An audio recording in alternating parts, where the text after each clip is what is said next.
మిత్రులారా, మీరు ఆలోచన చేయండి. మీ నేపథ్యం ఏదైనా ఉండొచ్చు. ఒక ఉపాధి హామీ కూలి కుటుంబ సభ్యులు అయి ఉండొచ్చు. మారుమూల ఆదివాసి గూడాలలో ఉండే ఓ గిరిజన బిడ్డ అయి ఉండొచ్చు.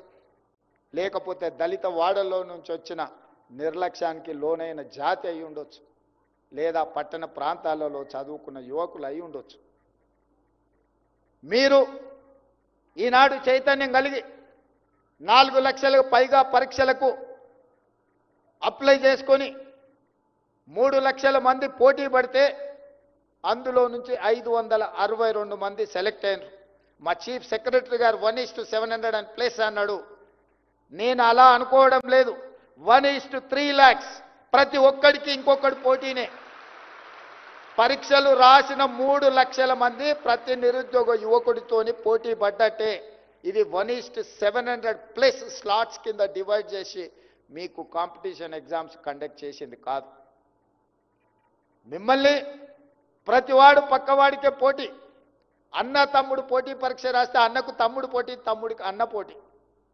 562 మంది ఈరోజు మీరు ఎంపిక అయినరు అని అంటే 3 లక్షల మందితోని పోటీ పడి మీలో ఉన్న నైపుణ్యాన్ని, మీలో ఉన్న చైతన్యాన్ని, మీలో ఉన్న పట్టుదలను ప్రదర్శించి ఈనాడు శిల్పారామం వేదికగా తెలంగాణ రాష్ట్ర అభివృద్ధిలో భాగస్వాములు కావడానికి ఎంపిక అయినరు.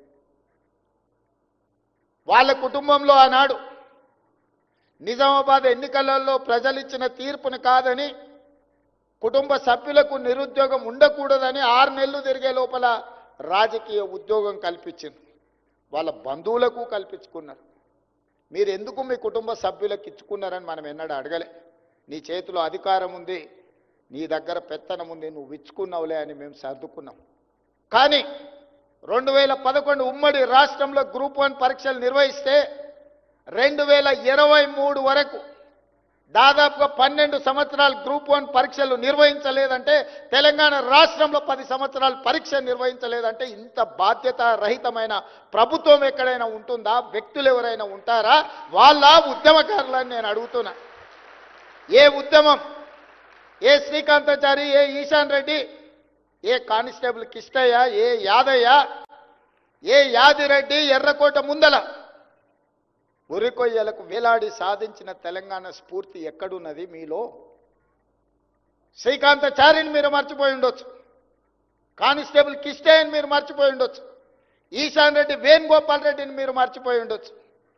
యాదయ్యను ఉస్మానియా యూనివర్సిటీ గేట్ల దగ్గర ఆనాడు పాలకులు నియంత్రిస్తే పెట్రోల్ పోసుకొని తగలబెట్టుకొని జై తెలంగాణ అని తెలంగాణ రాష్ట్రాన్ని సాధించింది వాళ్ళ కుటుంబ ప్రయోజనాల కోసం కాదు.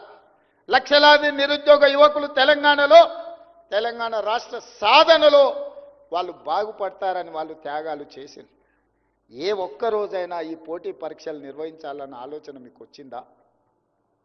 నిర్వహించకపోను తెలంగాణ పబ్లిక్ సర్వీస్ కమిషన్ని అంగడి సరుకుగా మార్చి గ్రూప్ 1 ఉద్యోగ నియామకాలు ఈరోజు మీరు గ్రూప్ 1 ఆఫీసర్లుగా మిమ్మల్ని నియమించే బాధ్యత పబ్లిక్ సర్వీస్ కమిషన్లో ఎవరినేసిందా అంటే మెంబర్స్గా ఆర్ఎంపీ డాక్టర్ని. నేను వాళ్ళని తక్కువ చేయడం లేదు. వాళ్ళకున్న విజ్డమ్ ఎంత, వాళ్ళకున్న నాలెడ్జ్ ఎంత. ఒక టీచర్ని లేకపోతే ఒక ఆర్ఎంపీ డాక్టర్ని చిన్న చిన్న హోదాలలో ఉన్న వాళ్ళని పబ్లిక్ సర్వీస్ కమిషన్లో మెంబర్స్గా నియమిస్తే రేపు ఐఏఎస్లు కాబోయే మిమ్మల్ని నియమించే ఆలోచన వాళ్ళకి ఏ విధంగా ఉంటుందో ఒకసారి ఆలోచన చెయ్యండి. అందుకే